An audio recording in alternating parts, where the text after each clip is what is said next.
Marvel's Iron Man might be the character most suited to being adapted into a VR experience. Tony Stark himself is wearing a mask and looking at a HUD, so the immersion for the player should already be at a higher level than most games have the ability to achieve.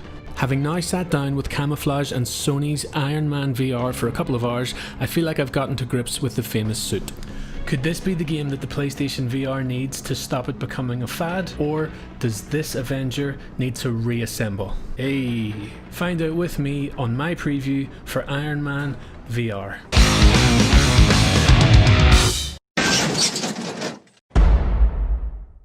After calibrating a few settings and getting your move controllers at the ready, the demo opens with a short flight and combat tutorial.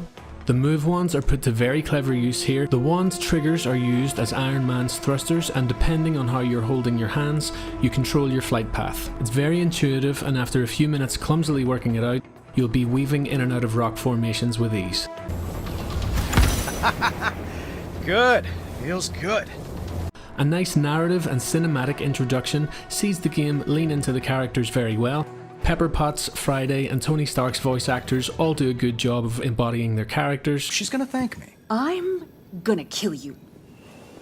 While they may lack a little bit of the charm of the MCU actors, the dialogue is on par. Stark's private plane is soon attacked by a mysterious villain, causing him to jump from the wreckage and don the suit mid-air. As the suit attaches to you piece by piece as you hurtle towards your certain death, it's genuinely exhilarating and one of the best set pieces I've played in a VR game.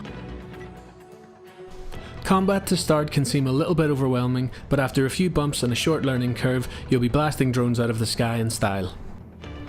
In the main scenario, your arsenal consists of regular fire, utilised by holding your palms out in front of you and pressing the centre move wand button, using a reticle to aim. It feels great but could have used an auto fire option. This may be something upgraded in the final game. You can also melee punch your enemies by holding down the melee button and swinging your move wand in a punch motion a la Creed.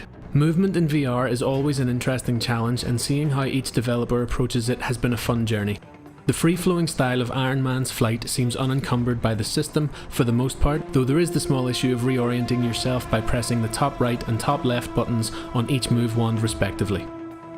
Alternatively, you can press both buttons to do a total 180 spin, which once you get the hang of, it is a certain advantage in combat. Boosting your thrusters with the double tap of the trigger button will give you a boost of speed for long range flight, or can be used with your hands pointing out to the side to take evasive maneuvers from enemy fire. Motion sickness in VR games is a bit of a problem.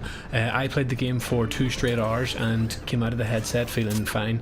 I'm pretty acclimatized to playing VR games at this point though, so given the nature of flight, it might be a problem for some people. Also in the demo is a short time trial around the rock formations at Tony's Malibu home, where you can test your flying accuracy and speed.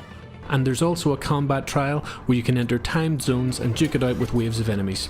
Curiously, it's only in this mode that you get to use Iron Man's wrist rockets, which may be the most fun weapon in the game thus far. You paint up to 3 targets with each arm and blast them out of the sky. Pointing your wrist downward instead of opening your palm upward towards the enemy to activate the wrist rockets creates another high level of immersion. The most important thing any game should be aiming to do is to make you feel like you're the character that you're playing as. Iron Man VR so far does this more successfully than most other VR games that I've played. When the famous mask hits your screen, you will feel like Iron Man. I think it's safe to say that this game is well on its way to being a system seller for the PSVR, and for any Marvel nerd, definitely something that you should pick up. Thanks for sticking around to the end of the video. Since you made it this far, why not check out one of my other videos on screen? Please hit the subscribe button if you enjoyed this video, press like, hit the bell notification to keep up to date with everything that I do. I've been MrConeman, stay safe.